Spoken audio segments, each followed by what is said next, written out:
जी, कल के लेक्चर में कोई क्वेश्चन पूछना चाहते हो तो पूछ लीजिए।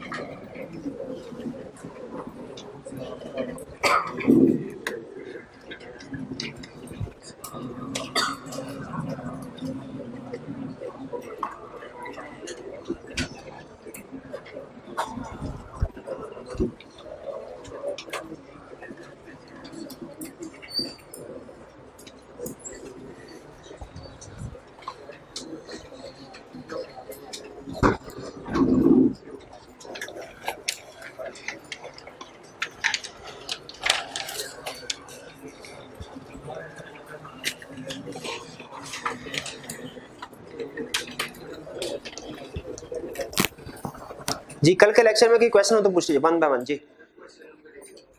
Question number 8, describe 3 limitations of external audit. कहते हैं एक्सटर्नल ऑडिट की कोई सी 3 लिमिटेशन बता दीजिए। तो हम जो ऑडिट पढ़ रहे हैं ये कौन से वाला ऑडिट है? ये एक्सटर्नल ऑडिट है, ठीक है। अच्छा, अब उसने कहा लिमिटेशन, इनहेरेंट लिमिटेशन का वर्ड नहीं यूज किया, इनहेरेंट का वर्ड यूज नहीं किया, तो लिमिटेशन से भी मुराद इनहेरेंट लिमिटेशंस ही हैं, ठीक है। अच्छा, यहां पे मुझे एक चीज बताइए कि कह रहे describe 3 limitation of external audit. उसने 3 पूछा, एग्जाम में आप कितनी लिमिटेशंस लिखेंगे? देखें, रिक्वायरमेंट 3 की है, लेकिन बेहतर है अगर आपके पास टाइम हो एक आधा पॉइंट एक्स्ट्रा लिख दीजिए, ठीक है। एक्स्ट्रा लिख देंगे तो आप सेफ साइड पे हैं, ठीक है। एग्जामिनेशन डिपार्टमेंट का कहना यह है कि अगर हमने स्टूडेंट से कुछ मटेरियल रिक्वायर किया और स्टूडेंट ने उससे थोड़ा सा एक्स्ट्रा लिख दिया, हम इसे नेगेटिव नहीं कंसीडर करते, बल्कि ये स्टूडेंट के लिए सेफ साइड पे बात जाएगी कि अगर फर्ज कीजिए आपने 4 पॉइंट लिख दिए, उसने 3 लिमिटेशंस मांगी है, आपने 4 लिमिटेशंस लिख दी, पहली लिमिटेशन गलत, बाकी की 3 लिमिटेशंस ठीक, बताइए आपको कितने मार्क्स मिलेंगे? 2 या 3? कितने? 3 मार्क्स। आपके जो बेस्ट 3 पॉइंट्स होंगे वो चेक कर लिए जाएंगे। तो बेहतर होता है अगर उसने हमसे कोई मटेरियल मांगा है 3 पॉइंट, 4 पॉइंट, 5 पॉइंट, और हमारे पास टाइम हो अगर एग्जाम में, तो 1-2 पॉइंट एक्स्ट्रा लिख देना बेहतर है। लेकिन ये रूल हर जगह पे नहीं चलता, 1-2 जगह ऐसी हैं जहां पे ये रूल नहीं चले। जैसे फर्ज कीजिए आप ये कहते हैं कि जी सर ने कहा था थोड़ा सा एक्स्ट्रा लिख दें तो बेहतर है। एग्जाम में उसने क्वेश्चन पूछा, बताओ कि रिव्यू में कौन सी एश्योरेंस प्रोवाइड की जाती है, तो आप लिख दें लिमिटेड एश्योरेंस एंड, फिर ज्यादा है सर ने कहा था एक्स्ट्रा लिख दे कोई हर्ज नहीं, एंड रीजनेबल एश्योरेंस। तो इसमें क्या करेगा? क्या वो रीजनेबल एश्योरेंस को काट के लिमिटेड के मार्क्स दे देगा आपको? नहीं, उसे पता चल जाएगा आपको कंसेप्ट आता ही नहीं है।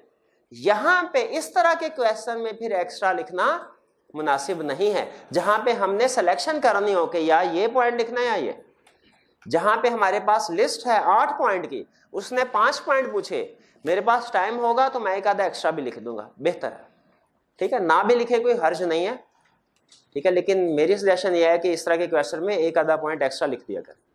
और कोई क्वेश्चन क्लियर हो गया भैया? ये क्वेश्चन जी,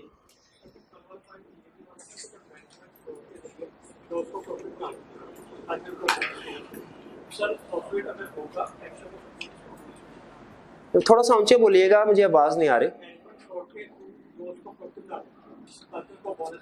जी जी, नहीं जरूरत नहीं, वो प्रॉफिट होना अलग चीज है, कैश होना अलग चीज है, ठीक है। अगर प्रॉफिट शो करवा दिया मैनेजमेंट, अगर फ्रॉडलेंट फाइनेंशियल रिपोर्टिंग के जरिए से फाइनेंशियल स्टेटमेंट्स में प्रॉफिट शो करवा देती है, ठीक है, तो फिर वो बोनस की एंटाइटलमेंट उनकी हो जाती है, ठीक है। वो कैश हो सकता है वो बैंक से लोन ले लें, क्योंकि लोन तो फिर वापस कंपनी ने करना होगा ना, डायरेक्टर्स को तो अपना प्रॉफिट मिल जाएगा जो उसका कमीशन होगा उनके ऊपर। और कोई क्वेश्चन? कोई क्वेश्चन नहीं? अच्छा, एक क्वेश्चन मैं डिस्कस करना चाह रहा हूं, क्वेश्चन नंबर 7 कह रहा है distinguish between absolute and reasonable assurance Identify the type of assurance that is expected in an audit of the financial statements, clearly outlining the reasons to justify your point of view. 8 marks, ठीक है, ये 8 marks. देखिए ये हमारे आई cap के question bank में भी है ये वाला क्वेश्चन। अगर हम इंटरनेशनल एग्जामिनेशन स्टैंडर्ड्स को सामने रखें तो ये क्वेश्चन जो है ये एक पुअरली ड्राफ्टेड क्वेश्चन है, अच्छे तरीके से इसको ड्राफ्ट नहीं किया गया, ठीक है। इंटरनेशनल स्टैंडर्ड्स के अगर आप पेपर्स देखें, दूसरे पेपर्स देखें अदर बॉडीज के, तो वो क्या करते हैं, अगर उन्होंने किसी कंसेप्ट से रिलेटेड 3 चीजें पूछनी है ना, तो वो करते हैं क्या है, क्वेश्चन नंबर 3 है, पहले लिखेंगे पार्ट ए पहली चीज पूछेंगे, फिर लिखेंगे पार्ट बी दूसरी चीज पूछेंगे, फिर लिखेंगे पार्ट सी तीसरी चीज पूछेंगे, और हर रिक्वायरमेंट के आगे मार्क्स लिख देंगे कि भाई पहले के 2 मार्क्स हैं, दूसरे के 4 मार्क्स हैं और तीसरे के 3 मार्क्स हैं, ताकि स्टूडेंट को क्लियरली अंदाजा हो जाए कि क्वेश्चन में वो मुझसे कितनी चीजें पूछ रहा है और किस रिक्वायरमेंट को मैंने कितना एक्सप्लेन करना है। लेकिन आई कैप के एग्जाम में हमें कई दफा इस तरह का क्वेश्चन नजर आता है जब वो एक ही स्टेटमेंट के अंदर 2 या 3 चीजें पूछ लेता है। चूंकि ये क्लियरली डिफरेंशिएटेड नहीं होती तीनों रिक्वायरमेंट्स, तो स्टूडेंट क्वेश्चन को अटेम्प्ट करते हुए गलती कर जाते हैं, वो एक आधी रिक्वायरमेंट को स्किप कर देते हैं, या किसी एक रिक्वायरमेंट को ज्यादा एक्सप्लेन करना था उसको कम कर देंगे, किसी को कम करना था उसको ज्यादा कर देंगे। इस क्वेश्चन को अगर आप देखें, मुझे बताइए इस क्वेश्चन में कितनी रिक्वायरमेंट्स हैं? 3 रिक्वायरमेंट्स हैं। पहले में उसने कहा distinguish between absolute and reasonable assurance, ये पहली रिक्वायरमेंट, ये अलग एक रिक्वायरमेंट है। दूसरे में उसने कहा identify the type of assurance that is expected in an audit of financial statements, ये अलग रिक्वायरमेंट है कि बताओ एब्सोल्यूट और रीजनेबल में से ऑडिट में कौन सी वाली एश्योरेंस दी जाती है। तीसरा clearly outlining the reasons to justify your point of view, reasons बताइए अपना पॉइंट ऑफ व्यू जस्टिफाई करवाने के लिए। यानी पहले पूछ रहा है एब्सोल्यूट एश्योरेंस, रीजनेबल एश्योरेंस बताओ, फिर पूछ रहा है बताओ ऑडिट में कौन सी एश्योरेंस दी जाती है, तीसरे नंबर पे बताओ कि क्यों ये वाली एश्योरेंस दी जाती है जो आप कह रहे हैं। 3, उसे असूली तौर पे इन तीनों को ABC अलहदा करना चाहिए था, हर एक के आगे मार्क्स देने चाहिए था। अब यहां पे उसने इनको इकट्ठा कर दिया। इसमें एक रिस्क तो ये होगा कि स्टूडेंट जब इस क्वेश्चन को अटेम्प्ट कर रहा होगा, मे बी वो 3 में से कोई एक रिक्वायरमेंट को स्किप कर जाए। जैसे आपने एक और क्वेश्चन पढ़ा होगा, इससे पहले किसी लर्निंग ऑब्जेक्टिव एंड में था कि एक्सप्लेन करना है स्टीवर्डशिप एंड अकाउंटेबिलिटी, ठीक है। उस अटेम्प्ट में जिसमें क्वेश्चन आया, बहुत से स्टूडेंट जो उन्होंने स्टीवर्डशिप एक्सप्लेन किया, अकाउंटेबिलिटी जो है वो एक्सप्लेन नहीं कर सके, और बाद में आगे कहने लगे सर वो हमें उस वक्त पता ही नहीं चला कि उसने ये दूसरा भी पूछा हुआ है, ठीक है। उस वक्त एग्जाम प्रेशर होता है, वो जाहिर है सब हर स्टूडेंट के साथ ऐसे नहीं हुआ, लेकिन कुछ स्टूडेंट जो है वो गलती खा जाते हैं। तो आपने एग्जाम में फिर हर रिक्वायरमेंट, पूरा क्वेश्चन जो है पूरी रिक्वायरमेंट को गौर से पढ़ना है और डिसाइड करना है इसके अंदर वो कितनी चीजें पूछ रहा है, 1 पूछ रहा है, 2 चीजें पूछ रहा है कि 3 चीजें पूछ रहा है।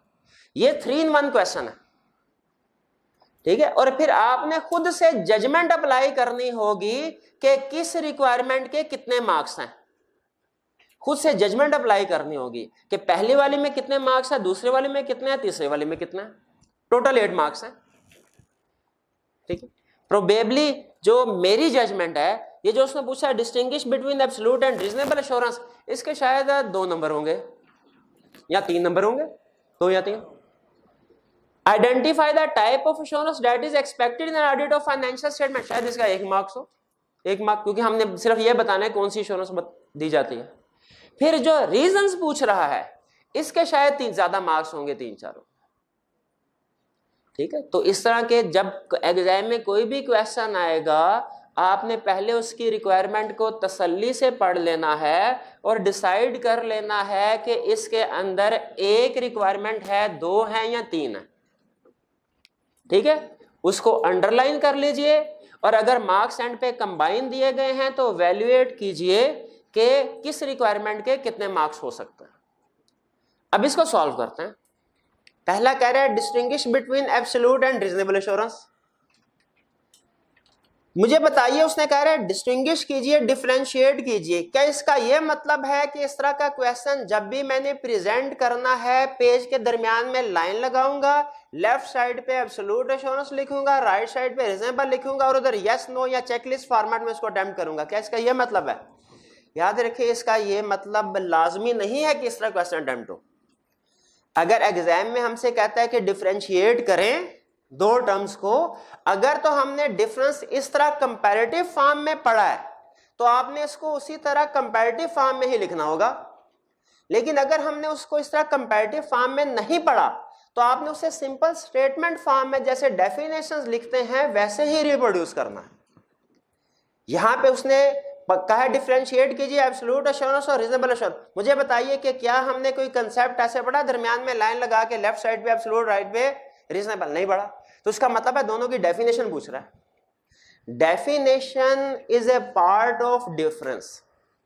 Definition is a part of difference. तो इस क्वेश्चन में हमने क्या करना है, दोनों की डेफिनेशन लिखना है। पहले क्वेश्चन को अटेम्प्ट करते हुए जहन में रखिएगा, उसने एग्जामिनर ने क्वेश्चन को पुअरली ड्राफ्ट किया है पेपर सेटर में। हमने अपने सॉल्यूशन को पुअरली ड्राफ्ट नहीं करना। हमें पता है क्वेश्चन में उसने तीन चीजें पूछी हैं, हम अपने आंसर में तीनों को क्लियरली डिफरेंशिएट करेंगे अलग अलग हेडिंग देके। मैं पहली हेडिंग दूंगा distinction between absolute and reasonable assurance, फिर नीचे लिखूंगा एब्सोल्यूट एश्योरेंस, उसको डिफाइन कर दूंगा, फिर लिखूंगा रीजनेबल एश्योरेंस, उसको डिफाइन कर दूंगा। ये बात क्लियर? फिर इसके बाद हेडिंग दूंगा type of assurance that is expected in an audit of financial statements, इसका आंसर लिखूंगा। फिर तीसरी हेडिंग दूंगा reasons to justify my point of view, उसके बाद वो रीजन लिखूंगा। क्लियर हो गया? हमने क्वेश्चन में उसने जितनी रिक्वायरमेंट्स पूछी हैं उनको अलग अलग क्लियरली डिफरेंशिएट करना है। उसे पता चलना चाहिए कि मेरी किस रिक्वायरमेंट का क्या आंसर। खिचड़ी नहीं पकाने, ठीक? अच्छा, पहला एब्सोल्यूट एश्योरेंस, रीजनेबल एश्योरेंस आप बता देंगे क्या है? Reasonable assurance high but not absolute level of assurance which is expressed in positive form of conclusion. ठीक, एब्सोल्यूट एश्योरेंस की क्या definition? 100% guarantee that financial statement free from all misstatements, यह है एब्सोल्यूट एश्योरेंस का मतलब। Identify the type of assurance that is expected in an audit of financial statement. Audit में दोनों में से कौन सी एश्योरेंस दी जाती है? एब्सोल्यूट एश्योरेंस नहीं दी जाती, रीजनेबल एश्योरेंस दी जाती है। हेडिंग देखना type of assurance expected in audit of financial statement. अगर आप सिर्फ इतना भी लिख देना रीजनेबल एश्योरेंस, आपको पूरे मार्क्स मिलेंगे क्योंकि कंसेप्ट आपने उसे बता दिया। लेकिन अगर आप उसको एक प्रॉपर सेंटेंस फॉर्म में लिखना चाहते हैं वो भी लिख सकते हैं कि reasonable assurance is provided in an audit of financial statement, वो भी ठीक है। लेकिन अगर आप मेन कंसेप्ट उसको प्रोड्यूस कर देते हैं तो वो भी ठीक है। तीसरा, clearly outlining the reasons to justify your point of view. कहता है बताओ एब्सोल्यूट और रीजनेबल में आपने कहा ऑडिट में रीजनेबल एश्योरेंस दी जाती है, जस्टिफाई करो, रीजन बताओ क्यों रीजनेबल एश्योरेंस दी जाती है, क्यों एब्सोल्यूट एश्योरेंस आपने सेलेक्ट नहीं की, ऑडिट में क्यों रीजनेबल एश्योरेंस दी जाती है, एब्सोल्यूट एश्योरेंस नहीं दी जाती? इनहेरेंट लिमिटेशंस की वजह। क्या मैं एग्जाम में सिर्फ इतना लिख दूं due to inherent limitations of audit कि उनको आगे एक्सप्लेन भी करना है? एक्सप्लेन भी करना है। अच्छा, आप गैस कीजिए एक्सप्लेन करते हुए, अगर फर्ज कीजिए इसमें अब 5 मार्क्स हैं इस रिक्वायरमेंट के, फर्ज कीजिए, तो आप कितने पॉइंट लिखेंगे? हाँ 6, बिल्कुल कम से कम 500 लिखने हैं, ये तो कंफर्म है 500 लिखने हैं अगर 5 मार्क्स हैं। अगर हमारे पास टाइम हो तो 1-2 एक्स्ट्रा भी लिखने, कोई हर्ज नहीं। ये क्वेश्चन क्लियर हो गया जी? इसके अलावा कोई और क्वेश्चन? कोई क्वेश्चन नहीं? चलिए आज के लेक्चर की तरफ चलते हैं। आज हम चैप्टर 2 स्टार्ट करने जा रहे हैं। आपको इंशाल्लाह आज जो है वो बुक्स अवेलेबल होंगी बुक शॉप पे। आप आज किसी वक्त या जो नेक्स्ट वर्किंग डे होगा तब बुक ले लीजिएगा। तब तक हमारा लेक्चर चलता रहे, इसलिए मैंने सिर्फ रेलिवेंट पेजेस जो हैं वो आपको कॉपी करा के दे दिया। ताकि हमारा टाइम वेस्ट ना हो, घर जाके स्टडी कर सके, वरना एक आधे दिन में इंशाल्लाह बुक्स अवेलेबल होंगी तो वो आप परचेज कर लीजिएगा। 2 वॉल्यूम होंगे, वॉल्यूम 1 और वॉल्यूम 2। वॉल्यूम 1 में स्टडी मटेरियल नोट्स वगैरह होंगे और वॉल्यूम 2 में हमारा प्रैक्टिस सेट होगा, उसमें हम केस स्टडीज की प्रैक्टिस किया करें। ठीक, आपको याद होगा हमने चैप्टर 1 में 2 टाइप्स पढ़ी थी एश्योरेंस एंगेजमेंट की, एक ऑडिट और एक रिव्यू। आज के लेक्चर से आइंदा हमारे जितने भी लेक्चर्स होंगे वो सारे के सारे ऑडिट एंगेजमेंट से रिलेट कर रहे होंगे। सारे के सारे कंसेप्ट्स हम ऑडिटिंग के कंटेक्स्ट में पढ़ेंगे। जो हमारा आखिरी लेक्चर होगा उसमें हम कुछ रिव्यू के बारे में बात करेंगे, क्योंकि रिव्यू के बारे में डिटेल डिस्कशन मटेरियल कैफ 9 के सिलेबस में नहीं है, वो जब आप CFAP लेवल पे जाएंगे तो वहां पे पढ़ेंगे। तो यहाँ पे हम पढ़ रहे हैं ऑडिट के बारे में। आइंदा हमारे जितने भी कंसेप्ट्स होंगे वो सारे के सारे ऑडिट के कंटेक्स्ट में हम डिस्कस कर रहे हैं। दूसरी चीज, चैप्टर 1 में हमने elements of assurance engagement study किए थे। आपको याद होगा 5 एलिमेंट्स थे। कौन कौन से? 3 party relationship, subject matter, suitable criteria, evidence, written assurance report. 5 elements थे। और मैंने आपसे ये कहा था कि जो हमारे नेक्स्ट 3 चैप्टर्स होंगे, चैप्टर 2, 3 एंड 4 में हम इन्हीं एलिमेंट्स को डिटेल में स्टडी करेंगे। तो जो हमारा चैप्टर 2 है ये बेसिकली 3 एलिमेंट्स की डिटेल डिस्कशन है, 3 पार्टी रिलेशनशिप, सब्जेक्ट मैटर और सूटेबल क्राइटेरिया। इन 3 को हम पढ़ेंगे। फिर इसके बाद एविडेंस जो है ये इसकी डिस्कशन होगी चैप्टर 3 में, और रिटन एश्योरेंस रिपोर्ट हम चैप्टर 4 में स्टडी करेंगे। और अगर चैप्टर 4 तक आपको कंसेप्ट्स अच्छे तरीके से समझ आ जाते हैं, इसका मतलब होगा कि पूरे ऑडिट का ओवरव्यू आपको मिल गया। इंशाल्लाह बाकी के कंसेप्ट्स भी आपको आसानी से समझ आ जाएंगे। तो स्टार्ट करते हैं आज के लेक्चर। जिस एक लाइन, जिस एक स्टेटमेंट पे बेस कर रहा है वो स्टेटमेंट मैंने आपके सामने लिख दी। वो स्टेटमेंट क्या है कि auditor shall check whether financial statements are prepared in accordance with applicable financial reporting framework and give true and fair view. ठीक है, अभी तक आपने वर्ड पढ़ा होगा फ्रेमवर्क। ठीक है, तो इसको मैं थोड़ा सा चेंज कर देता हूं। स्टेटमेंट बने auditor shall check whether financial statements are prepared in accordance with framework. Framework याद है किसको हमने कहा था? तो criteria. And give true and fair view, कि फाइनेंशियल स्टेटमेंट्स फ्रेमवर्क के मुताबिक बनी हो और true and fair view present करते हो। ये लाइन जो है इसका मतलब समझ आ रहा है वो कहना क्या चाह रहा है? कि हमने ये देखना है जो क्राइटेरिया है, जैसे IFRS फ्रेमवर्क है, फाइनेंशियल स्टेटमेंट्स IFRS के मुताबिक, फ्रेमवर्क के मुताबिक यानी IFRS के मुताबिक बनी हो और true and fair view present करते हो। अब असल में ये जो ट्रू एंड फेयर व्यू वाली बात है ये लिखना जरूरी नहीं था, इसलिए कि जब फाइनेंशियल स्टेटमेंट्स फ्रेमवर्क के मुताबिक बनी होती हैं तो इसका मतलब यही है कि वो true and fair view present कर रहे हैं। और अगर फाइनेंशियल स्टेटमेंट फ्रेमवर्क यानी IFRS के मुताबिक नहीं बनी तो इसका दूसरा मतलब यही है कि वो true and fair view present नहीं कर रहे। लेकिन चूंकि एक प्रैक्टिस है हम ट्रू एंड फेयर व्यू का वर्ड ऐड करते हैं, इसलिए मैंने आपके सामने इसको लिख दिया। कि ऑडिटर की जिम्मेदारी क्या है? उसने देखना है, चेक करना है फाइनेंशियल स्टेटमेंट्स फ्रेमवर्क के मुताबिक बनी है कि नहीं, true and fair view present करते हैं कि नहीं करते। अगर आप इस सेंटेंस को देखें, इसमें 3 लफ्ज हैं जो टेक्निकल हैं, बाकी वर्ड जो टेक्निकल नहीं है वो सिंपल है। वो 3 वर्ड्स कौन से हैं? एक फाइनेंशियल स्टेटमेंट्स, दूसरा फ्रेमवर्क और तीसरा ट्रू एंड फेयर व्यू। और हमने इस चैप्टर के स्टार्ट में इन्हीं 3 कंसेप्ट्स को पहले डिस्कस करना, फाइनेंशियल स्टेटमेंट्स, फ्रेमवर्क और ट्रू एंड फेयर व्यू। आज के लेक्चर में हम फाइनेंशियल स्टेटमेंट्स को कवर करेंगे और फ्रेमवर्क को कवर करेंगे। जो ट्रू एंड फेयर व्यू वाला कंसेप्ट है ये हमारा नेक्स्ट लेक्चर में कवर होगा इंशाल्लाह। तो सबसे पहले फाइनेंशियल स्टेटमेंट्स स्टार्ट करें जी। फाइनेंशियल स्टेटमेंट्स के बारे में कहता है फाइनेंशियल स्टेटमेंट्स में कौन कौन सी चीजें शामिल होती हैं? फाइनेंशियल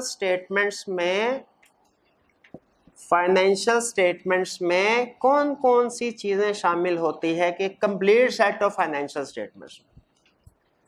वो कहते हैं जिस तरह एक उस्ताद है, टीचर है, वो आपको कोई भी सब्जेक्ट पढ़ा रहा है, उसके लिए लाजमी है कि उसे पता हो कि इस सब्जेक्ट में, इस सिलेबस में, सब्जेक्ट के सिलेबस में क्या क्या चीज शामिल है और क्या क्या चीज शामिल नहीं है, ये उसे पता होना चाहिए। इसलिए कि अगर उसे नहीं पता इन चीजों का और वो कोई ऐसी चीज करवा देता है जो सिलेबस में शामिल नहीं है, तो इसका मतलब यह है कि अब स्टूडेंट को एक्स्ट्रा टाइम, एक्स्ट्रा एफर्ट लगाना पड़ेगी उस चीज के ऊपर जिसका कोई फायदा ही नहीं है, जो जरूरी नहीं थी। इनएफिशिएंसी इंक्रीज होगी। और अगर टीचर कोई ऐसा कंसेप्ट नहीं करवाता जो सिलेबस में है, यह भी गलत है। ठीक है, अगर एग्जाम में क्वेश्चन आ गया तो स्टूडेंट फेल हो सकते हैं, वो जो ऑब्जेक्टिव है वो पूरा नहीं होगा, इनइफेक्टिवनेस। तो जिस तरह एक टीचर को पता होना चाहिए कि हमारे सिलेबस में क्या क्या चीज शामिल है और क्या क्या चीज शामिल नहीं है, जो चीजें शामिल हैं वो सारी की सारी करवानी है स्टूडेंट को, जो चीजें सिलेबस में शामिल नहीं है वो नहीं करवानी। एग्जैक्टली उसी तरह के ऑडिटर को पता होना चाहिए कि फाइनेंशियल स्टेटमेंट्स में, complete set of financial statements में क्या क्या चीजें शामिल है, ताकि जो जो चीजें complete set of financial statement में शामिल है वो उन्हीं को चेक करे, वेरीफाई करे, उनमें से किसी चीज को ना छोड़े, और जो चीजें फाइनेंशियल स्टेटमेंट्स में शामिल नहीं है उनको वो वेरीफाई ना करे, वरना बिला वजह के एफर्ट्स और टाइम जो है वो लग रहा होगा उनके ऊपर। एग्री करते हैं, ऑडिटर को पता होना चाहिए। तो आज के लेक्चर का पहला कंसेप्ट यही कि फाइनेंशियल स्टेटमेंट्स में क्या क्या चीजें शामिल है। वो कहता है एक complete set of financial statements में 5 चीजें शामिल होती हैं। 1 2 3 4 5 5 चीजें शामिल होती हैं complete set of financial statement में। अब देखें, टर्म्स डिफरेंट हो सकती हैं लेकिन चीजें 5 ही है। ठीक है, जैसे हो सकता है कंपनीज एक्ट में उस चीज को कुछ और नाम दिया जाता हो, IFRS में उसको कुछ और नाम दिया जाता हो, तो मैं उन टर्मिनोलॉजी के डिफरेंट होने की तरफ नहीं जा रहा, कंसेप्ट के ऊपर फोकस कीजिएगा। पहली चीज फाइनेंशियल स्टेटमेंट्स में क्या होती है? बैलेंस शीट, जिसे आप शायद स्टेटमेंट ऑफ फाइनेंशियल पोजीशन भी कहते हैं। ठीक है, बैलेंस शीट। दूसरी चीज financial, complete set of financial statement में क्या होती है? Profit and loss account, profit and loss account and other comprehensive income, या आप इसे स्टेटमेंट ऑफ कंप्रीहेंसिव इनकम भी कह सकते हैं। तीसरी चीज क्या होती है? Cash flow statement.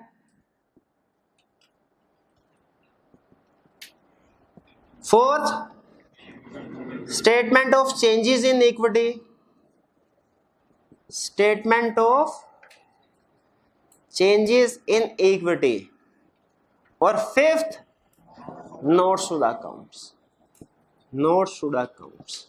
एक complete set of financial statements में ये 5 चीजें होते हैं। ठीक है, ना 4 ना 6। कौन कौन सी 5 चीजें?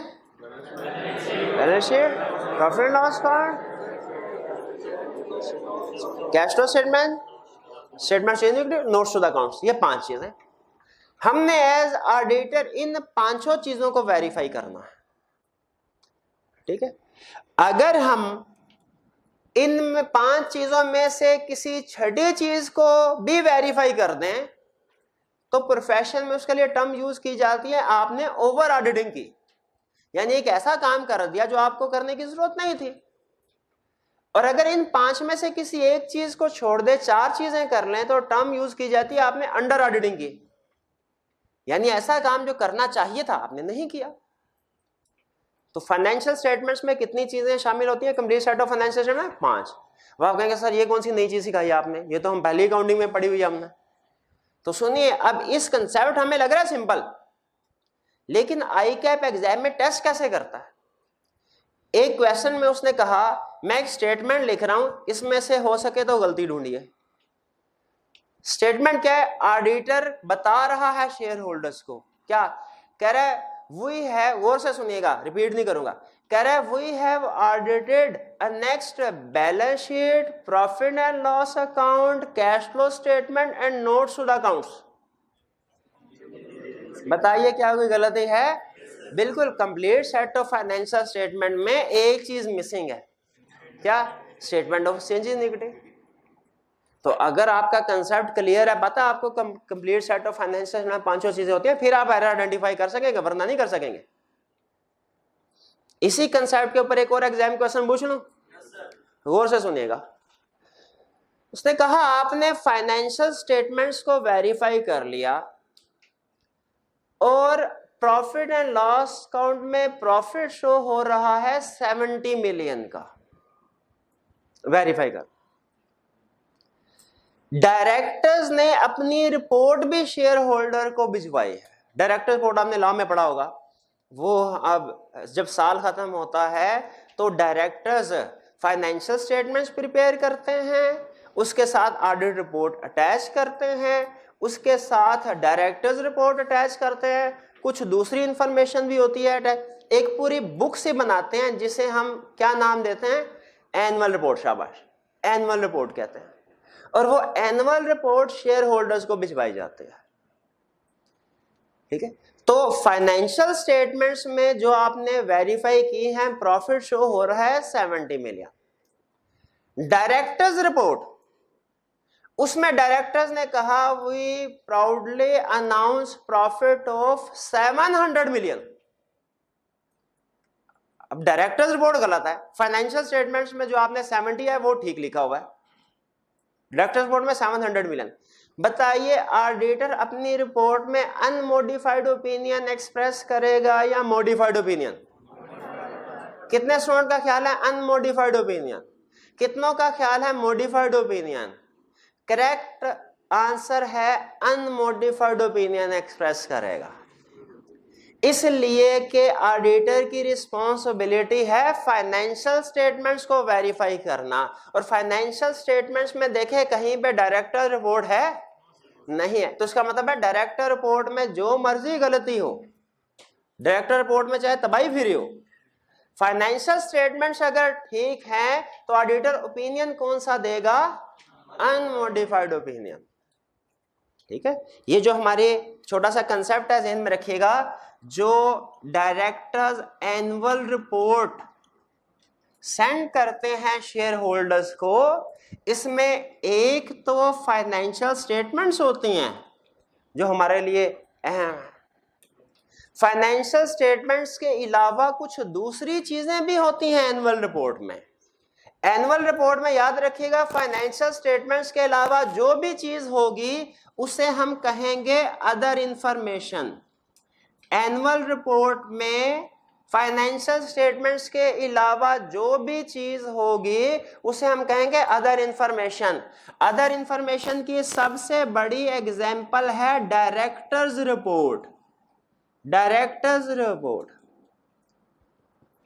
अगर फाइनेंस, हमारी रिस्पॉन्सिबिलिटी क्या है? फाइनेंशियल स्टेटमेंट पे ओपिनियन एक्सप्रेस करना है कि वो ठीक है कि नहीं, बाकी चीजों पे नहीं करना। तो अगर फाइनेंशियल स्टेटमेंट्स ठीक हैं, अदर इंफॉर्मेशन में गलतियां हैं, ठीक है, तो हमें फाइनेंशियल स्टेटमेंट्स के बारे में ओपिनियन देना है। ओपिनियन क्या होगा हमारा? Unmodified opinion. क्लियर होगी ये बात? हाँ, आपके जहन में एक पॉइंट आ रहा होगा कि ठीक है, अच्छा हमारी रिस्पॉन्सिबिलिटी तो फाइनेंशियल स्टेटमेंट्स के बारे में है और वो हमने ठीक अनमोडिफाइड ओपिनियन दे दिया, लेकिन हमें नजर आ रहा है कि शेयर होल्डर के साथ झूठ बोला जा रहा है। तो क्या अखलाकी तौर पे एक अच्छा ऑडिटर होने के नाते हमें शेयर होल्डर्स को बता नहीं देना चाहिए किसी ना किसी तरीके से कि वो गलत है? तो ध्यान में रखिएगा, ओपिनियन हमने फाइनेंशियल स्टेटमेंट्स पे देना, अदर इंफॉर्मेशन पे ओपिनियन नहीं। अदर इंफॉर्मेशन के बारे में हम जिम्मेदार नहीं है, लेकिन फिर भी अगर हमें इसमें कोई गलती नजर आ जाती है तो हो सकता है कि हम शेयर होल्डर को किसी ना किसी तरीके से कम्युनिकेट कर दें, अच्छा ऑडिटर होने के नाते। अब वो कम्युनिकेट करते हैं कि नहीं, और कम्युनिकेट करते हैं तो कैसे करते हैं, ये आज के लेक्चर का हिस्सा नहीं। क्लियर हो गए? तो अभी तक हमने क्या सीखा कि फाइनेंशियल स्टेटमेंट्स में कितनी चीजें हैं, और मैंने आपको 2 एग्जाम्पल से बता दिया कि एग्जाम में क्वेश्चन कैसे टेस्ट हो सकता है। अब आप रीडिंग कर लीजिए, आपके पास 2 मिनट।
जी कितने स्टूडेंट्स अभी रीडिंग कर रहे हैं?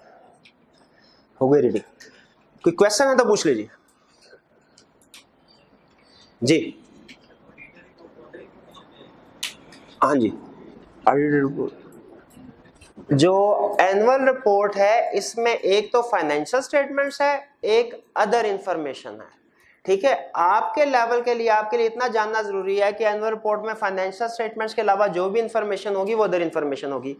Technically auditor report other information का हिस्सा नहीं होती, वो अलग होती है। ठीक है, लेकिन कंसेप्ट इतना काफी है आपके लिए। ठीक है, अदर इंफॉर्मेशन की सही डेफिनेशन ये है कि एनुअल रिपोर्ट में फाइनेंशियल स्टेटमेंट्स और ऑडिट रिपोर्ट के अलावा जो भी इंफॉर्मेशन है वो अदर इंफॉर्मेशन कहलाती है। ठीक, और कोई क्वेश्चन? कोई क्वेश्चन नहीं? चलिए नेक्स्ट कंसेप्ट की तरफ चलते हैं। नेक्स्ट हम स्टडी करने जा रहे हैं second concept, applicable financial reporting framework. Applicable financial reporting framework. ये जो फाइनेंशियल स्टेटमेंट था हमारा 5 एलिमेंट्स में से कौन से वाला एलिमेंट था? Subject matter. और अब ये जो एप्लीकेबल फाइनेंशियल रिपोर्टिंग फ्रेमवर्क हम पढ़ने जा रहे हैं ये हमारा 5 एलिमेंट सूटेबल क्राइटेरिया। तो मुझे बताइए क्राइटेरिया यानी जिसे हमने फ्रेमवर्क भी पढ़ा था, क्राइटेरिया या फ्रेमवर्क क्या है? ये वो रूल्स एंड रेगुलेशंस हैं जिनके मुताबिक फाइनेंशियल स्टेटमेंट्स प्रिपेयर होते हैं। फाइनेंशियल रिपोर्टिंग फ्रेमवर्क से क्या मुराद है? फाइनेंशियल रिपोर्टिंग फ्रेमवर्क का मतलब है वो रूल्स एंड रेगुलेशंस जिनके मुताबिक फाइनेंशियल स्टेटमेंट्स प्रिपेयर की जाती हैं। अच्छा बताइए, क्या दुनिया में फाइनेंशियल स्टेटमेंट्स प्रिपेयर करने के लिए कोई एक ही फ्रेमवर्क है या बहुत से फ्रेमवर्क है? जब बहुत से फ्रेमवर्क है दुनिया में फाइनेंशियल स्टेटमेंट्स प्रिपेयर करने के लिए, बहुत से फ्रेमवर्क। हम अपने सिलेबस की हद तक 2 एग्जाम्पल जो है वो लेते हैं फाइनेंशियल रिपोर्टिंग फ्रेमवर्क की। एक IFRS international financial reporting standards, इनके मुताबिक भी फाइनेंशियल स्टेटमेंट्स प्रिपेयर की जाते हैं। और दूसरा है tax loss, income tax loss या टैक्स बेसिस, इनके मुताबिक भी फाइनेंशियल स्टेटमेंट्स प्रिपेयर किए जाते हैं। और भी बहुत से फ्रेमवर्क है जिनके मुताबिक फाइनेंशियल स्टेटमेंट्स प्रिपेयर की जाती हैं, लेकिन हमें वो जानना जरूरी नहीं है, हमारे सिलेबस से बाहर है। अच्छा मुझे ये बताइए, फाइनेंशियल रिपोर्टिंग फ्रेमवर्क किस लिए यूज होता है? फाइनेंशियल स्टेटमेंट्स प्रिपेयर करने के लिए। फाइनेंशियल रिपोर्टिंग फ्रेमवर्क बहुत से हैं, इनमें से कोई एक सेलेक्ट करना है फाइनेंशियल स्टेटमेंट्स प्रिपेयर करने के लिए। ये डिसीजन कौन करेगा कि फाइनेंशियल स्टेटमेंट्स प्रिपेयर करने के लिए हमने कौन सा फाइनेंशियल रिपोर्टिंग फ्रेमवर्क सेलेक्ट करना है? मैनेजमेंट। चलो ये मैनेजमेंट का डिसीजन होगा। मैनेजमेंट की रिस्पॉन्सिबिलिटी है कि उसने डिसाइड करना है कि हम इतने बहुत से फाइनेंशियल रिपोर्टिंग फ्रेमवर्क में से कौन सा फाइनेंशियल रिपोर्टिंग फ्रेमवर्क अडॉप्ट करें टू प्रिपेयर फाइनेंशियल स्टेटमेंट्स। अच्छा बताइए, क्या मैनेजमेंट ये डिसीजन कैसे करेगी? वो ये करेगी जितने भी फाइनेंशियल रिपोर्टिंग फ्रेमवर्क के नाम लिखे पर्चियों के ऊपर, पर्चियां बना दी, एक पर्ची निकाली, जो भी फ्रेमवर्क आया फाइनेंशियल स्टेटमेंट बना। कैसे डिसीजन होगा? नहीं, ऐसे डिसीजन नहीं होगा, बल्कि मैनेजमेंट फाइनेंशियल रिपोर्टिंग फ्रेमवर्क को सेलेक्ट करने के लिए कुछ फैक्टर्स को सामने रखेगी। For example legal requirements, nature of entity, nature of financial statement, purpose of financial statements, कुछ फैक्टर्स को सामने रख के डिसाइड किया जाएगा कि हमने फाइनेंशियल स्टेटमेंट कौन से फ्रेमवर्क के मुताबिक बनाने हैं। जैसे अगर कोई लीगल रिक्वायरमेंट है, फर्ज कीजिए कि कंपनीज एक्ट में लिखा हुआ है कि पाकिस्तान में जितनी भी कंपनीज हैं वो अपनी फाइनेंशियल स्टेटमेंट IFRS की बेस पे बनाएंगी, तो लीगल रिक्वायरमेंट है, तो इसका मतलब है अब मैनेजमेंट अपनी मर्जी नहीं करेगी, बल्कि उस लीगल रिक्वायरमेंट के मुताबिक IFRS को सिलेक्ट कर लेगी। या purpose of the financial statements देखा जाएगा। अगर पर्पस ऐसा है कि फाइनेंशियल स्टेटमेंट किसी एक बंदे के पास, एक बंदे को प्रेजेंट करने हैं, जैसे FBR को, तो फिर हो सकता है कि जो financial reporting framework management select करे वो उस बंदे के लिहाज से सेलेक्ट करे जो उसके लिए यूजफुल है, जैसे टैक्स लॉस। तो बहुत से फाइनेंशियल रिपोर्टिंग फ्रेमवर्क दुनिया में अवेलेबल है जिनके मुताबिक फाइनेंशियल स्टेटमेंट प्रिपेयर की जा सकती हैं। मैनेजमेंट ने उनमें से किसी एक फाइनेंशियल रिपोर्टिंग फ्रेमवर्क को सेलेक्ट करना है फाइनेंशियल स्टेटमेंट प्रिपेयर करने के लिए, लेकिन ये सिलेक्शन कुछ फैक्टर्स को सामने रख के की जाती है। For example legal requirements, nature of entity, nature of financial statements and purpose of financial statements. फर्ज कीजिए मैनेजमेंट ने इन फैक्टर्स को सामने रख के डिसाइड कर लिया कि फाइनेंशियल स्टेटमेंट्स IFRS के मुताबिक प्रिपेयर की जाएगी। ठीक है, मैनेजमेंट ने ये डिसाइड कर लिया कि फाइनेंशियल स्टेटमेंट्स हम IFRS के मुताबिक बनाएंगे। अब जब फाइनेंशियल स्टेटमेंट बन जाएगी, ऑडिटर ऑडिट करने के लिए आएगा, क्या ऑडिटर को ये देखना चाहिए कि ये फाइनेंशियल स्टेटमेंट्स जिस फ्रेमवर्क के मुताबिक बने हैं वो सही भी है कि नहीं? क्या मैनेजमेंट ने सिलेक्शन सही किया कि नहीं? देखिए फाइनेंशियल रिपोर्टिंग फ्रेमवर्क बहुत से, उनमें से एक को मैनेजमेंट ने सेलेक्ट कर लिया, इसके मुताबिक फाइनेंशियल स्टेटमेंट बनानी है। अब ये जो बाकी के फाइनेंशियल रिपोर्टिंग फ्रेमवर्क है ये हो गए इररेलेवेंट। ये वाला जो फाइनेंशियल रिपोर्टिंग फ्रेमवर्क है, अब मैनेजमेंट के लिए सिर्फ यही फाइनेंशियल रिपोर्टिंग फ्रेमवर्क रेलिवेंट है, क्योंकि मैनेजमेंट ने इसी के रूल्स के मुताबिक फाइनेंशियल स्टेटमेंट प्रिपेयर करने। तो क्या मुझे डिफरेंशिएट करने के लिए इसका नाम थोड़ा चेंज कर देना चाहिए? बाकी के फाइनेंशियल रिपोर्टिंग फ्रेमवर्क तो हम सिर्फ फाइनेंशियल रिपोर्टिंग फ्रेमवर्क ही कहते हैं। इस वाले फाइनेंशियल रिपोर्टिंग फ्रेमवर्क को जिसको मैनेजमेंट ने सेलेक्ट कर लिया, अडॉप्ट कर लिया टू प्रिपेयर फाइनेंशियल स्टेटमेंट, इसका नाम हम थोड़ा सा चेंज कर देते हैं। इसे हम फाइनेंशियल रिपोर्टिंग फ्रेमवर्क नहीं कहते, बल्कि डिफरेंशिएट करने के लिए इसका नाम, इसमें एप्लीकेबल का वर्ड ऐड कर देते हैं। इसका नाम बोला जाता है फिर एप्लीकेबल फाइनेंशियल रिपोर्टिंग फ्रेमवर्क, यानी वो वाला फाइनेंशियल रिपोर्टिंग फ्रेमवर्क जो अब अप्लाई होगा फाइनेंशियल स्टेटमेंट्स प्रिपेयर होने में, यह है एप्लीकेबल फाइनेंशियल रिपोर्टिंग। तो फाइनेंशियल रिपोर्टिंग फ्रेमवर्क और एप्लीकेबल फाइनेंशियल रिपोर्टिंग फ्रेमवर्क में फर्क समझ आ गया? आगे चलते हैं। अब ऑडिटर आया। क्या ऑडिटर, मैनेजमेंट ने जो भी फ्रेमवर्क सेलेक्ट किया, ऑडिटर ये देखे कि उसके मुताबिक फाइनेंशियल स्टेटमेंट बनी है कि नहीं? सही। कि ऑडिटर को यह भी देखना चाहिए कि सिलेक्शन सही की गई है कि नहीं? भाई मेरे पास एक स्टूडेंट आए और कहने लगे ICAP का पेपर देना है ऑडिट का, और ये मेरे पास सिलेबस है institute of chartered accountants of India का, अब मुझे आप इस सिलेबस के मुताबिक तैयारी करवा दें। क्या मुझे सिर्फ अपनी फीस देख के उसे तैयारी करवा देनी चाहिए? कि एक अच्छा प्रोफेशनल होने के नाते मुझे उसे कहना चाहिए कि भाई आपका जो ऑब्जेक्टिव है उसके मुताबिक आपने जो सिलेबस डिसाइड किया है ये गलत है, इस सिलेबस को चेंज कर लें, ICAP वाला सिलेबस लें, वरना मेरा ज़मीर गवारा नहीं करता कि आपको इसके मुताबिक तैयारी कराऊं, क्योंकि मुझे पता है आपने फेल हो जाना।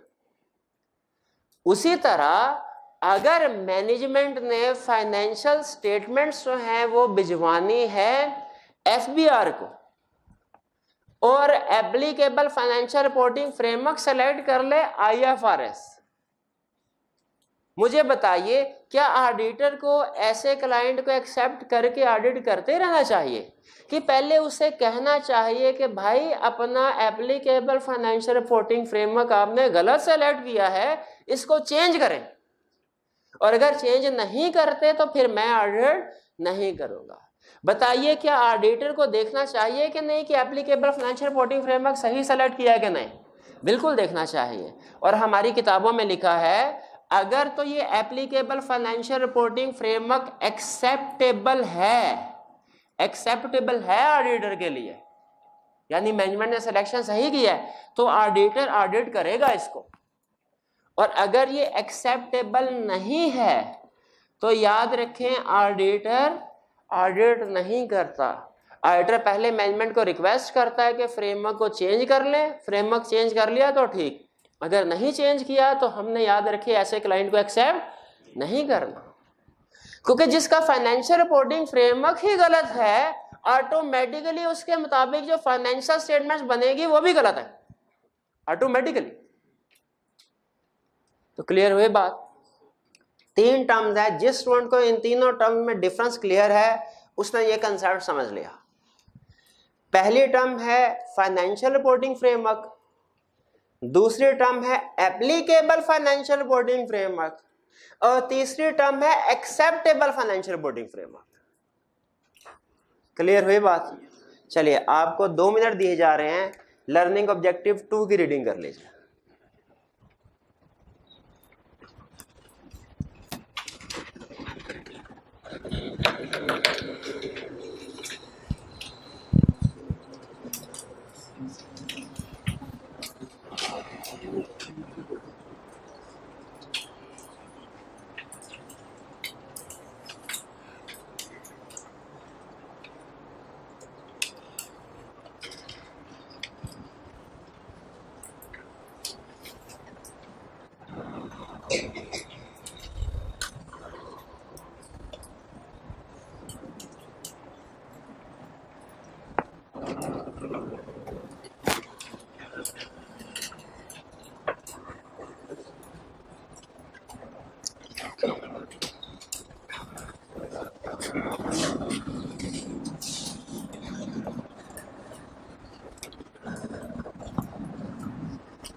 जी कितने स्टूडेंट्स अभी रीडिंग कर रहे हैं? हो गई रीडिंग? कोई क्वेश्चन है तो पूछ लीजिए। हाँ, TCWG क्या है? अच्छा, 2 ऑप्शन है आपके पास। एक ऑप्शन तो ये है कि TCWG एक लफ्ज में आपको बता दूं क्या है, फुड़का दूं आपका क्वेश्चन और आगे चलें। दूसरी ऑप्शन ये है कि इसको डिटेल में तसल्ली के साथ, जैसे हम हर कंसेप्ट हर लफ्ज जो टेक्निकल वर्ड होता है हमारा उसको तसल्ली से समझते हैं, वैसे समझाओ। तसल्ली से समझ, चले तसल्ली से समझ। लफ्ज हम समझने जा रहे हैं TCWG, ये क्या है मुझे बताइए। एक कंपनी के मालिक जो होते हैं, ओनर्स, इनको हम क्या कहते हैं? शाबाश, शेयर होल्डर्स। Share holders. क्या लाजमी है कि शेयर होल्डर्स के पास टेक्निकल नॉलेज एंड स्किल भी होगी कंपनी को चलाने के लिए? लाजमी नहीं। अगर इनके पास टेक्निकल नॉलेज या स्किल नहीं है, नॉर्मली नहीं होती, तो ये क्या करेंगे? ये दूसरे लोगों को जिनके पास टेक्निकल नॉलेज स्किल है उनको अपॉइंट करेंगे, जिसे हम कहा करते हैं डायरेक्टर्स या इसे बोर्ड ऑफ डायरेक्टर्स भी कहते हैं, BOD।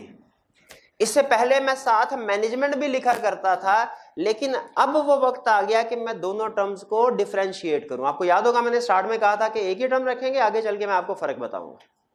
तो अब ध्यान में रखिएगा, इनको हम कहते हैं डायरेक्टर्स या BOD, board of directors.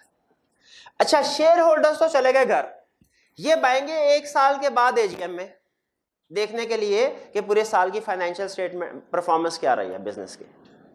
Directors ने, अब डायरेक्टर की रिस्पॉन्सिबिलिटी उन्होंने बिजनेस चलाना है, लेकिन डायरेक्टर्स भी टॉप लेवल के, हाई लेवल के लोग होते हैं। ये कहते हैं जी हम भी रोज रोज बिजनेस में आके डे टू डे ऑपरेशंस में हिस्सा नहीं लेंगे, हमारा काम तो निगरानी करना है, बिजनेस को एक स्ट्रेटेजिक गाइडेंस देना, डायरेक्शन देना कि कैसे काम करना है। हमारा काम यह है कि दूसरे लोगों को बताएं उन्होंने क्या काम करना और फिर उनकी सिर्फ निगरानी करें सही काम हो रहा है कि हम तो डे टू डे ऑपरेशन में हिस्सा नहीं लेंगे, हर रोज ऑफिस नहीं आएंगे।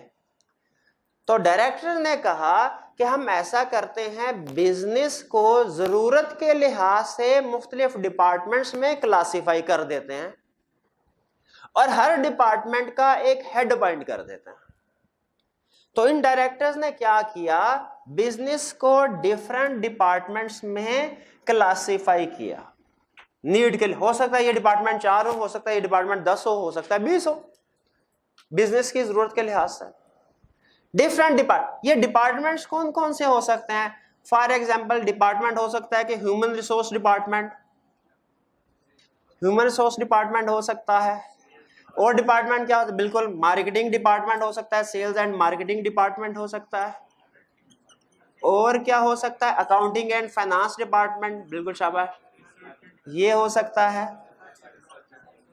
बिल्कुल रिसर्च एंड डेवलपमेंट भी, अकाउंटिंग एंड फाइनेंस डिपार्टमेंट हो सकता है, लीगल डिपार्टमेंट हो सकता है, लीगल डिपार्टमेंट। और इसके रिसर्च एंड डेवलपमेंट, चले ये भी आप एग्जांपल बता रहे हैं, रिसर्च एंड डेवलपमेंट डिपार्टमेंट भी हो सकता है। और इसके अलावा और बहुत से डिपार्टमेंट्स हो सकते हैं। ठीक, डायरेक्टर्स ने क्या कहा, बिजनेस को इन डिफरेंट डिपार्टमेंट्स में क्लासिफाई किया और हर डिपार्टमेंट का एक हेड अपॉइंट कर दिया। अब हमारे लिए हर डिपार्टमेंटल हेड को क्या कहते हैं ये जानना जरूरी नहीं है, लेकिन अकाउंट्स एंड फाइनेंस डिपार्टमेंट के हेड को क्या कहते हैं ये जानना जरूरी है, क्योंकि हमारा सबसे ज्यादा वास्ता अकाउंट्स एंड फाइनेंस डिपार्टमेंट से ही पड़ेगा। ये अकाउंट्स एंड फाइनेंस डिपार्टमेंट का काम होता है किसी भी कंपनी के अंदर कि जर्नल लेजर ट्रायल प्रिपेयर करे और फिर उसके बाद फाइनेंशियल स्टेटमेंट्स प्रिपेयर करे। तो अकाउंट्स एंड फाइनेंस डिपार्टमेंट का जो हेड होता है इसे हम कहते हैं चीफ फाइनेंशियल ऑफिसर, CFO। बाकी भी हर डिपार्टमेंट का कोई ना कोई हेड होगा जिसका नाम जानना हमारे लिए जरूरी नहीं। डायरेक्टर जब हर डिपार्टमेंटल हेड को अपॉइंट कर देंगे, इसके बाद इन्हें कहेंगे देखे भाई आप अपनी जरूरत के मुताबिक 2, 4, 8, 10 जितने असिस्टेंट की जरूरत है उतने असिस्टेंट्स अपॉइंट कर लें, वर्कर्स रख लें और अपना जो काम है वो करते रहें। हम हर महीने में एक दफा चक्कर लगाया करेंगे और देख लिया करेंगे कि क्या आप काम सही कर रहे हैं कि नहीं कर रहे। कोई डायरेक्शन की जरूरत हुई आपको बता दिया करेंगे और फिर उसके बाद वापस आएंगे, फिर अगले महीने आएंगे। तो हर डिपार्टमेंट ने काम करने, हर डिपार्टमेंटल हेड ने काम करने के लिए कुछ एम्प्लॉइज को अपॉइंट कर लिया, वर्कर्स को। किसी ने 2 वर्कर्स को किया, किसी ने 5 को किया, किसी ने 10 को, जो भी उनकी जरूरत है। अकाउंट्स एंड फाइनेंस डिपार्टमेंट का जो हेड है CFO, इसने भी कुछ वर्कर्स को अपॉइंट किया। ठीक है, बाकी डिपार्टमेंट के वर्कर्स के क्या नाम है, असिस्टेंट, वो हमारे लिए जानना जरूरी नहीं है, लेकिन चूंकि अकाउंट्स एंड फाइनेंस डिपार्टमेंट से हमारा वास्ता सबसे ज्यादा बढ़ता है, इसलिए इसके कुछ वर्कर्स के नाम आपके साथ शेयर कर रहा हूं। एक वर्कर हो सकता है कैशियर, जिसकी जिम्मेदारी होती है कि कैश रिसीव करना, पे करना। एक वर्कर हो सकता है इन्वेंट्री मैनेजर, जिसकी जिम्मेदारी होती है कि ऑर्गेनाइजेशन में जो भी इन्वेंट्री रिसीव की जा रही है, इशू की जा रही है, उसका रिकॉर्ड रखना, जो इन्वेंट्री पड़ी है उसके सेफ गार्डिंग को इंश्योर करना। एक हो सकता है अकाउंट्स क्लर्क हो, जिसकी जिम्मेदारी होती है कि जनरल में ट्रांजैक्शंस वगैरह रिकॉर्ड करना, और भी बहुत से लोग हो सकते हैं। एग्जाम्पल्स के लिए आपको 2-3 के नाम बता दिए। अब डायरेक्टर्स तो चले गए, वो हर रोज ऑफिस नहीं आएंगे, महीने बाद आएंगे। अब बिजनेस को चलाना किन लोगों ने है? इन्हीं डिपार्टमेंटल हेड ने और इनके असिस्टेंट्स ने। यहां तक क्लियर? अच्छा, जैसे ही डायरेक्टर इन सबको अपॉइंट करके घर जाने लगे, उनमें से एक डायरेक्टर बोल उठा, कहने लगा ठहर जाओ यार, एक बात सुनते जाओ, हम तो जा रहे हैं घर, महीने के बाद वापस आएंगे और फिर देखेंगे कौन काम सही कर रहा है, कौन गलत कर रहा है। जो काम गलत कर रहा है उसके ऊपर नेसेसरी एक्शन लेंगे। लेकिन एक महीना तो बहुत ज्यादा टाइम है। क्या ऐसा पॉसिबल है कि सीएफओ कैशियर के साथ मिल जाए और उसे कहे कि कंपनी का जो भी कैश तुम्हारे पास आता है वो कंपनी के बैंक अकाउंट में जमा करने की बजाय मेरे जाती बैंक अकाउंट में जमा करते रहो? जैसे ही 29 दिन पूरे होंगे, 30वें दिन डायरेक्टर ने आना है और 29वें दिन हम निकल जाएंगे। तुम दुबई निकल जाना, मैं सिंगापुर निकल जाऊंगा, ये पैसे आपस में बांट के। क्या पॉसिबिलिटी है कि नहीं है? तो डायरेक्टर ने कहा भाई ऐसा ना हो कि उस वक्त हमें पता चले जब हम आए और उस वक्त तो बहुत देर हो चुकी होगी।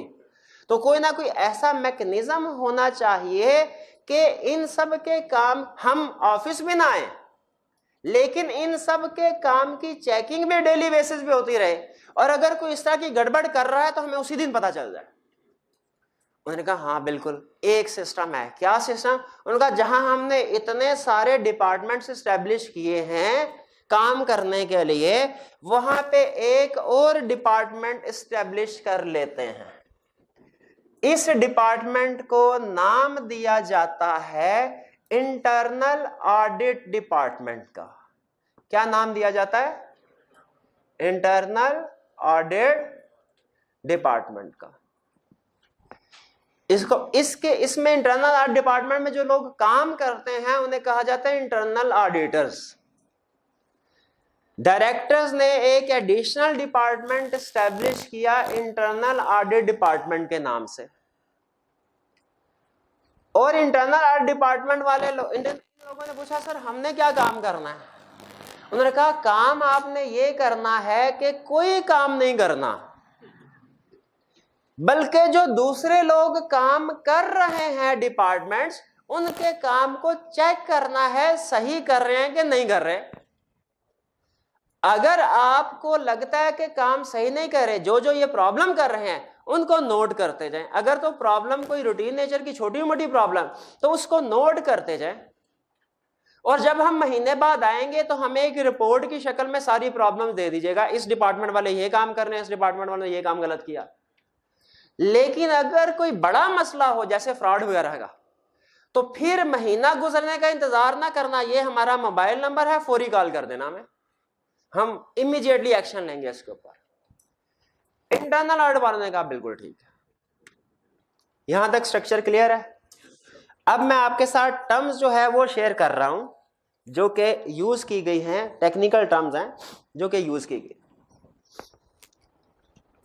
सबसे पहले ये जो असिस्टेंट्स होते हैं जिनको डिपार्टमेंटल हेड्स ने अपॉइंट किया, इन असिस्टेंट्स को, इन वर्कर्स को, ताकि ये डे टू डे बेसिस पे काम करते रहे, इन लोगों को हमारे ऑडिट में नाम दिया जाता है एम्प्लॉइज का। इनको नाम क्या दिया जाता है? एम्प्लॉइज का। ये जो डिपार्टमेंटल हेड होते हैं, डिपार्टमेंटल हेड है, हर डिपार्टमेंट का जो हेड है, इन लोगों को हमारे ऑडिट में नाम दिया जाता है मैनेजमेंट का। मैनेजमेंट का। एम्प्लॉय में और मैनेजमेंट में फर्क समझ आया? और ये जो लोग हैं जिनका काम, डायरेक्टर्स और इंटरनल ऑडिट डिपार्टमेंट, जिनका काम है कि बाकी लोगों की निगरानी करना कि ये लोग सही काम कर रहे हैं कि नहीं कर रहे, इन लोगों को कहा जाता है TCWJ। दोज वो लोग चार्ज विद, जो इंचार्ज हैं, जो रिस्पॉन्सिबल है इस चीज के, किसके, गवर्नेंस के, कंपनी में गुड गवर्नेंस हो। कंपनी के अंदर वो लोग जो गुड गवर्नेंस के रिस्पॉन्सिबल है, इस चीज के जिम्मेदार है कि कंपनी में सारा काम सही तरीके से हो रहा हो, उन लोगों को कहा जाता है दोज चार्ज विद गवर्नेंस। जैसे पंजाब प्रोविंस में गुड गवर्नेंस की रिस्पॉन्सिबिलिटी किसकी है, हम वो सीएम की और गवर्नर की। उसी तरह कंपनी के अंदर गुड गवर्नेंस की रिस्पॉन्सिबिलिटी किसकी है, डायरेक्टर्स की। और सम टाइम चूंकि ये इंटरनल ऑडिट वाले डायरेक्टर के असिस्टेंट्स होते हैं, तो सम टाइम हम इंटरनल ऑडिट वालों को भी कह देते हैं कि ये भी दोषावी गवर्नेंस का हिस्सा है। ठीक है, लेकिन अगर एक लफ्ज में आपने बताना हो किसी को कि दोषावी गवर्नेंस क्या है, तो हम क्या बताएंगे, क्या कौन है दोषावी गवर्नेंस, जो कंपनी के डायरेक्टर्स है, बोर्ड ऑफ डायरेक्टर्स। तो ये स्ट्रक्चर क्लियर हो गया। अब ये इसको तसल्ली से समझ लीजिए, नोट कर लीजिए। आइंदा अगर कभी आप मेरे से पूछेंगे ना TCWJ का मतलब, मैं बताऊंगा तो जरूर तब भी, लेकिन इतना डिटेल में नहीं बताऊंगा। फिर मैं एक ही लफ्ज बता दिया करूंगा, क्या, दोषावी गवर्नेंस का मतलब क्या है, डायरेक्टर्स। अब आप सोच रहे होंगे कि सर दोषावी गवर्नेंस को अगर डायरेक्टर कहते हैं तो इतनी लंबी चौड़ी कहानी लिखने की क्या जरूरत है। ठीक है, वो 5 सेकंड में भी तो इस टर्म को बताया जा सकता था। इसकी रीजन ये थी ताकि आपको कंसेप्चुअली क्लियर हो कि ऑर्गेनाइजेशन का स्ट्रक्चर क्या है।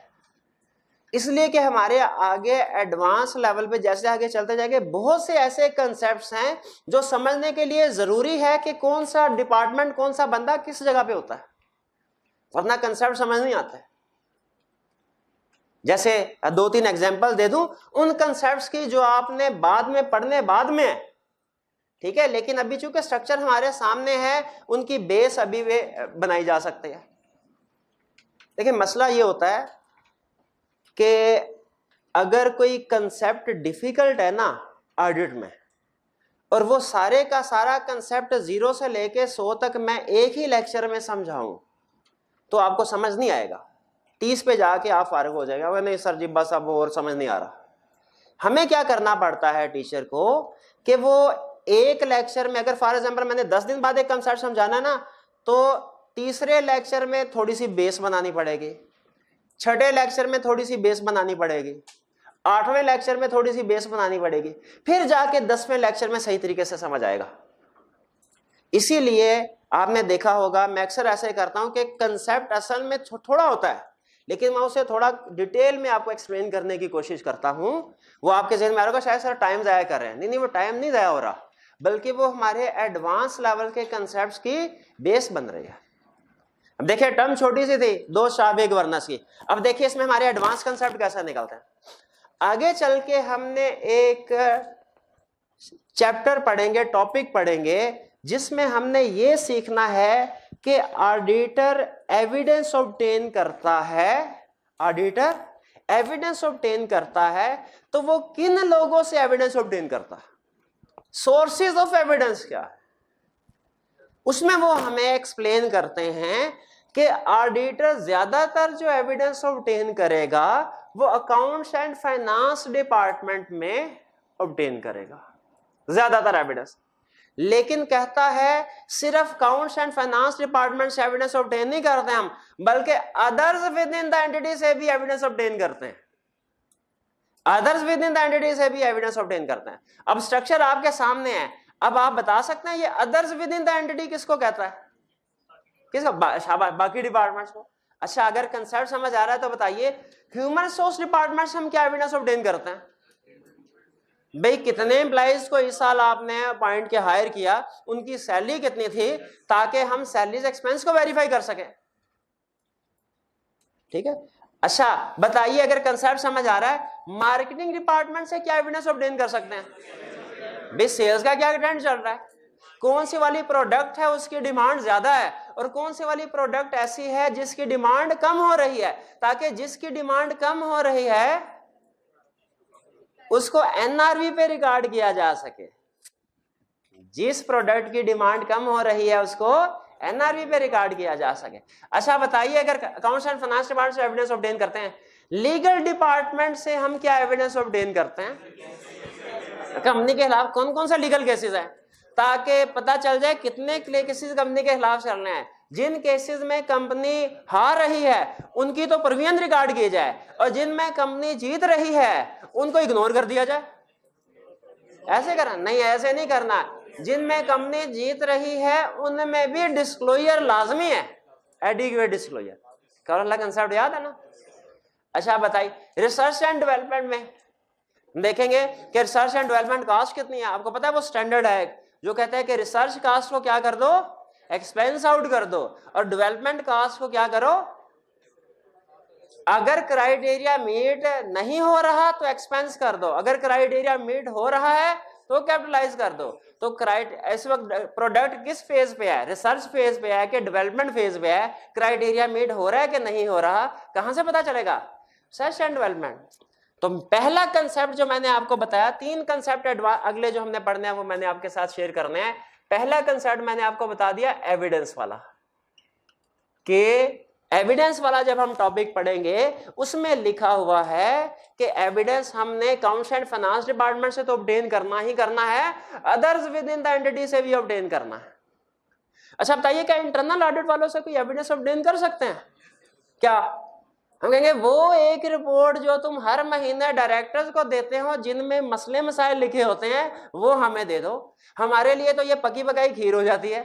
सारी कंपनी के मसले हमें रिपोर्ट में मिल जाते हैं, उस रिपोर्ट में जो इंटरनल ऑडिट वाले डायरेक्टर्स को दे रहे।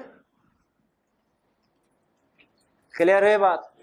दूसरा कंसेप्ट सुना, दूसरा कंसेप्ट है हमारा, एक आगे चल के टॉपिक आएगा फ्रॉड का। उसमें कंसेप्ट डिस्कस करता है कि अगर ऑडिट के दौरान में ऑडिटर कोई फ्रॉड आइडेंटिफाई कर ले तो उसे क्या करना है। तो आप अभी हमने पढ़ा नहीं है, मैं जानना चाह रहा हूं कि आप ऑडिट में कुछ सीख रहे हैं कि नहीं। बताइए, अगर हमने ऐसा फ्रॉड आइडेंटिफाई किया जो एम्प्लॉइज ने किया है तो हमने किसको रिपोर्ट करना है? मैंने शाबाश। और अगर ऐसा फ्रॉड आइडेंटिफाई किया जो मैनेजमेंट ने किया है, दो शाबे। और अगर ऐसा फ्रॉड आइडेंटिफाई किया जो दो शाबे गवर्नेंस ने किया है, ये सीक्वेंस क्लियर हुआ अब फ्रॉड का। तीसरी एग्जांपल सुना, हमने आगे चल के एक टॉपिक पढ़ना है इंटरनल ऑडिट का। इंटरनल ऑडिट का, अच्छा देखिए ये है इंटरनल ऑडिट, इसका मतलब है कोई एक्सटर्नल ऑडिटर भी होता होगा। एक्सटर्नल ऑडिटर कौन है? वो जो हम है, शाबाश। किसी जगह अगर सिर्फ ऑडिट का लफ्ज लिखा हो, ये नहीं लिखा इंटरनल है कि एक्सटर्नल है, मतलब क्या होगा? शाबाश, एक्सटर्नल। अब हमने उस चैप्टर में जाके कंसेप्ट पढ़ना है इंटरनल ऑडिटर और एक्सटर्नल ऑडिटर का फर्क। ठीक है, बताइए इंटरनल ऑडिटर की अपॉइंटमेंट कौन करता है? डायरेक्टर्स। एक्सटर्नल ऑडिटर की अपॉइंटमेंट कौन करता है? करेक्ट। दूसरा क्वेश्चन, इंटरनल ऑडिटर किसको रिपोर्टेबल है? एक्सटर्नल ऑडिटर किसको रिपोर्टेबल है? शाबाश, शेयर होल्डर्स में। अब थोड़ी सी बात टेक्निकल होने लगी है, आखिरी बात है और थोड़ी सी टेक्निकल है। एक्सटर्नल ऑडिटर और इंटरनल ऑडिटर में से कौन सा ऑडिटर इंडिपेंडेंट है? इंटरनल ऑडिटर तो एम्प्लॉय है। अब लाइन सुनिएगा, मैं इस कंसेप्ट को स्टेटमेंट फॉर्म में बताने जा रहा हूं। External auditor is independent of entity, entity means company. External auditor is independent of company.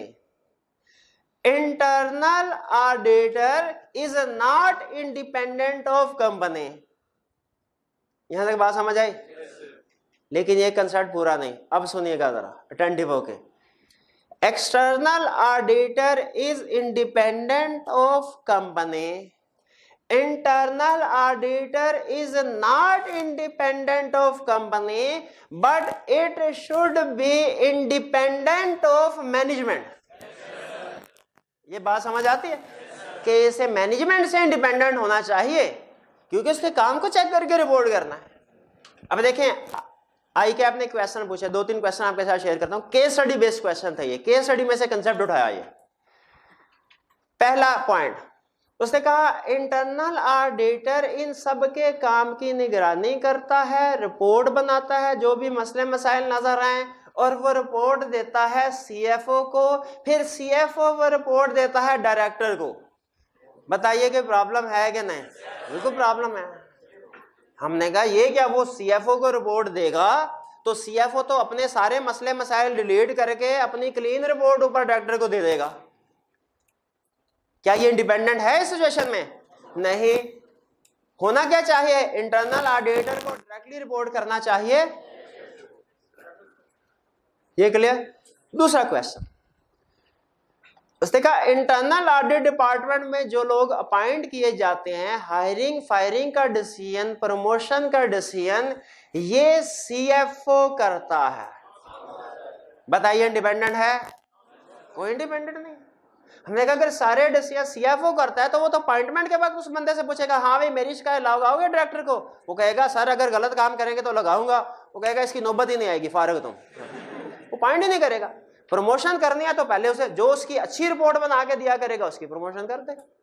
तो याद रखे हायरिंग फायरिंग प्रमोशन के डिसीजन किसको करना चाहिए? डायरेक्टर्स को। तीसरा क्वेश्चन केस स्टडी में से उसने कहा इंटरनल ऑडिट डिपार्टमेंट का जो चीफ है और जो सीएफओ है ये बचपन के दोस्त हैं। बताइए इंडिपेंडेंस है? कोई इंडिपेंडेंस नहीं। बचपन के दोस्ती की शायद थोड़ी लगाएगा, ये दोस्ती का हक अदा करेगा वो। आखिरी क्वेश्चन उसने कहा सीएफओ गया रोता रोता डायरेक्टर के पास, कहने लगा सर ये देखें हमने काम करना होता है, इंटरनल ऑडिट में काम चेक करना होता है, हमारा काम ज्यादा है इनका काम कम है, टाइमिंग है दोनों की 9 to 5, हम 9 बजे से लेके 7 बजे तक काम करते रहते हैं। इंटरनल ऑडिट वालों ने काम की चेकिंग कम करनी होती है, ये 3 बजे छुट्टी कर लेता है।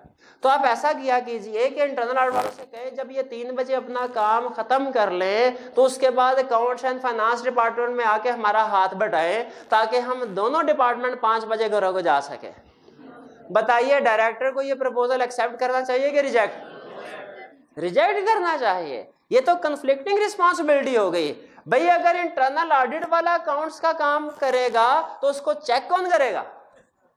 ठीक है, तो इन सारे जो मैंने आपके साथ क्वेश्चन शेयर किए इनमें इंटरनल ऑडिट इंडिपेंडेंट नहीं है। भाई कुछ समझ आया आपको? चलिए आज का लेक्चर यहाँ पे खत्म करते हैं।